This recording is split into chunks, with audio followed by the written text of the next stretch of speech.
Yeah, but I think he misunderstood the question last year. Okay. So we went a whole season, we could have called him Augie. Driver of the 78, 6 right now on the charts. That, I mean, with 44 minutes left to go, that's pretty good proof that 1 year in, his second time here at Thermal, that he is settling in to IndyCar, to this race team in Juncos Hollinger, and frankly to the idea that he's a full-time second-year open-wheel racer, because he had no experience prior to last season in open-wheel cars. It was all about touring cars. He had so much success in Argentina, and I'm excited to see. I'm really keen. Is there a kind of a pop result from Canapino this year, like what Rosenquist did with the 5th place qualifying at St. Pete? Maybe it'll come on an oval. I think this guy's ready.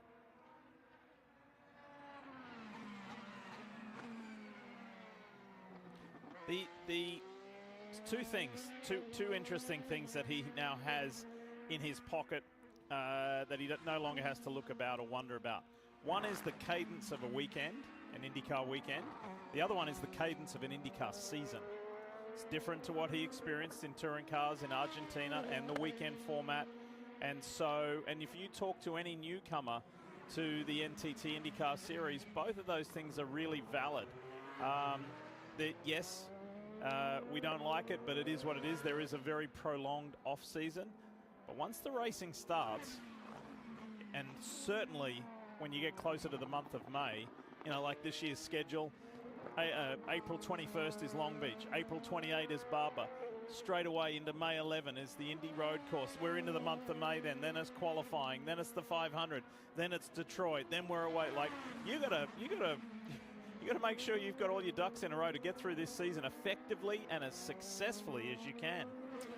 Yeah, it's a completely different thing to sort of be on your toes leaning in rather than to be on your heels and trying to react and respond to all of these new environments, new racetracks, and new situations. So the same can be said for Stingray Robb here in the number 41 AJ Foyt Racing, the Prey.com car. Really cool livery. That it's gorgeous. Calling that gold chrome. The gold wrap. The Grome. So we spoke about the Indianapolis 500. Let's remind ourselves of why we should get excited about the month of May.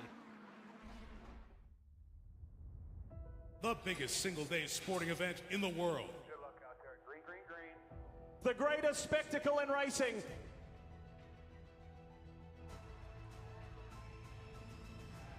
The drought is over for Joseph Newgarden.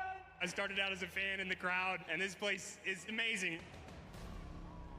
Welcome to the 4-time club. It's been a dream of mine to compete in that event, and now's a good time. I feel like I'm in my prime.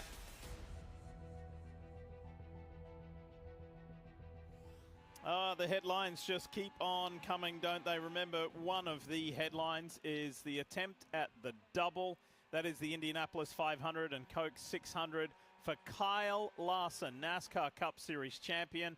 And how effectively will he adopt life in an Indy car? It's going to be one of the big stories of this year's Indianapolis 500, a race that the driver with Kevin Lee hopes to win for a second time in his career. He is going to be one of the favorites, but we're talking about other things today, including road course testing. Scott, how's it going?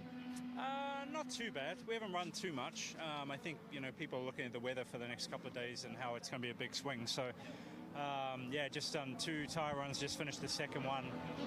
It's difficult here, man. At least for us, or my car, you know, we're just struggling to try and settle the rear on entry and then big understeer. So I think most people are probably playing with that as well. But yeah, we'll just keep working here. It's definitely a unique circuit and a bit different to some of the others we go to.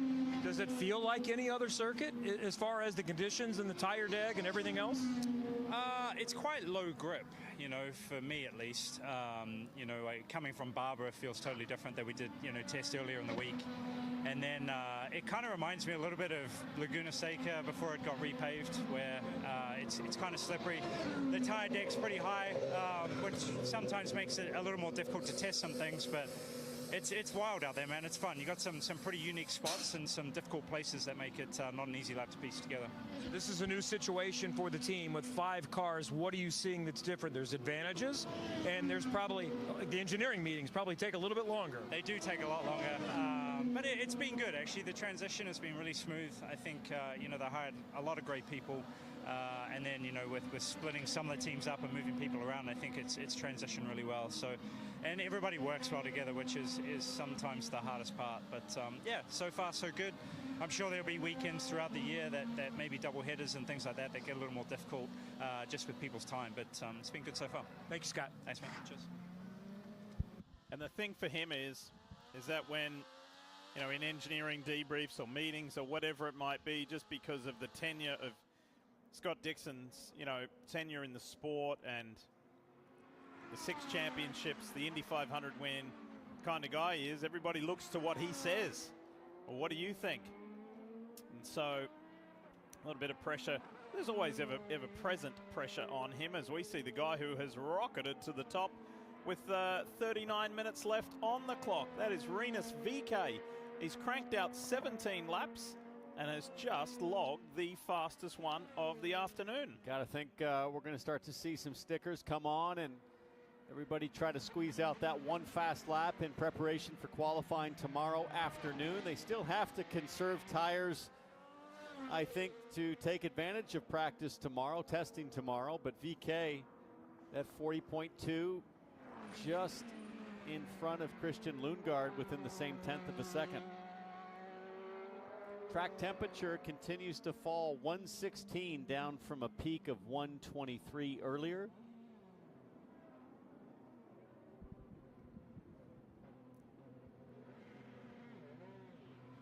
And maybe that was just enough gas for one lap. Yeah. I think the last couple of interviews that Kevin's done have been super helpful. Graham Rahal and Scott Dixon just saying, look, just highlighting all of the variables that are at play, but the underlying story is this is such valuable time on track. Let's go for a ride with Colton Herta. Here we go, Gamebridge Honda.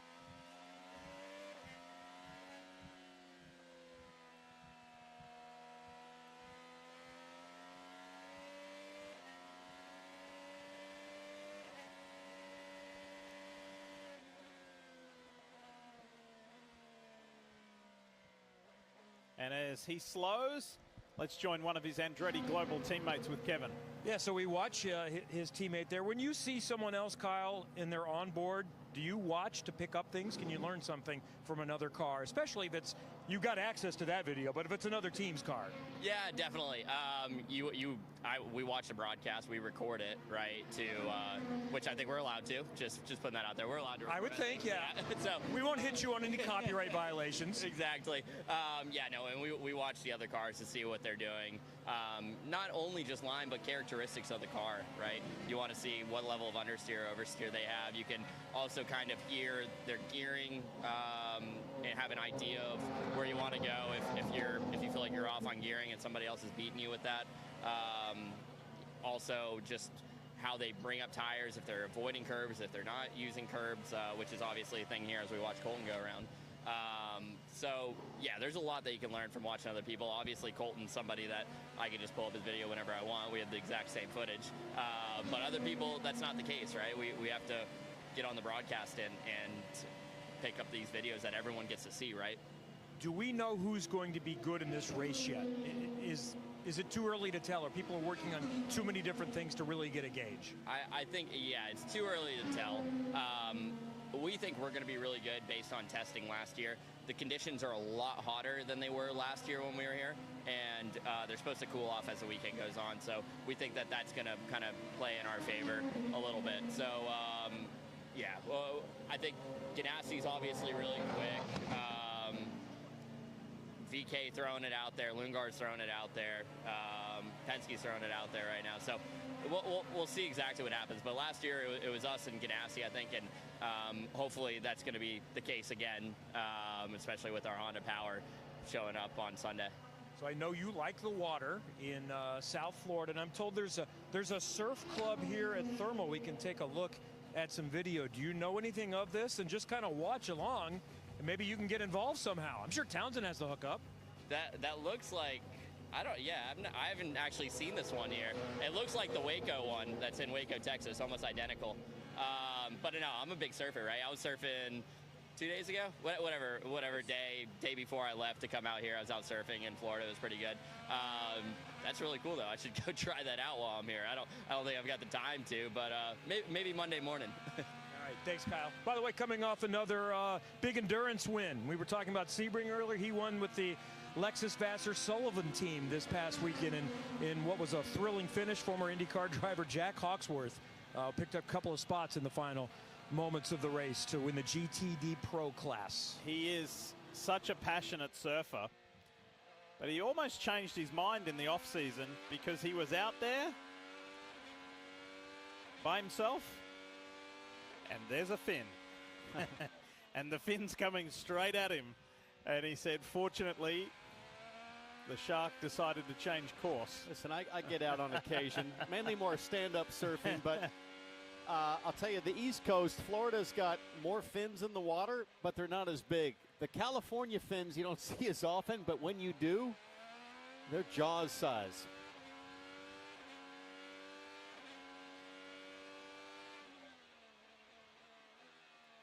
Pretty quiet hands here from Linus Lundqvist. It's fun to watch a rookie's hands and just compare that to what we see with some of the other drivers. This is more in the kind of Callum Ilott family of driving as opposed to the Pato Award or Alexander Rossi or Colton Herta. Looking very tidy and controlled, but question is will that be enough to qualify up front? Will that be enough to transfer to the $1 Million Challenge for the top 12 on Sunday? Unfortunately, crashed out of the Firestone Grand Prix of St. Pete, but hey, he wasn't the only one in that corner in turn 10. His teammate Marcus Armstrong did it. But he's looking good here in the American Legion Honda. Currently top 10 is the rookie. Last lap was a 46.8. He comes into the super fast S's here, 165 on the way in, down to about 130 through the middle. Then you try to gather it up in this tricky brake zone where there's a lot of lateral load as you really don't get straight ever on the brakes there. You're already loading the car laterally. He comes across at a 41.9. Watch him hang on through here. Oh.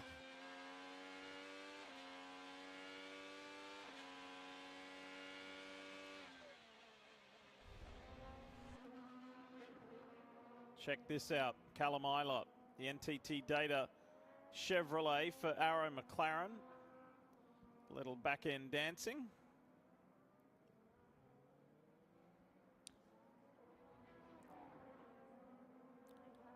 Turn 3 there. Okay, you can just try to square it up a little bit. Pretty aggressive turn in mid-corner between those two apexes. This is a drone shot from earlier in the week to give you a good sense of what the drivers deal with in terms of the radius. Got to say the hot summer sun here in the desert has really bleached out that track surface. It wasn't that long ago that was a pretty dark, fresh asphalt section. Heard Scott Dixon draw parallels to the surface at Laguna Seca in terms of its sort of lower grip but highly abrasive nature, which sounds a little strange, but generally what happens is as the sort of the tars wear out of the asphalt and just the aggregates exposed, you have less contact patch with the tire because it's basically riding on rocks, little baby rocks. But without that tar filling it in, there's just less contact patch, and then it also makes it much more of a cheese grater for tire wear. Have a look a little further down the timing order, and not too far back, but doing a really nice job. And again, we stress it's testing, it's practice, but still doing a nice job in the big scope of the 27 car field is Colin Brown in 14th place. That's a good effort. Absolutely. That's a huge improvement from where Colin was at St. Pete.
Bye.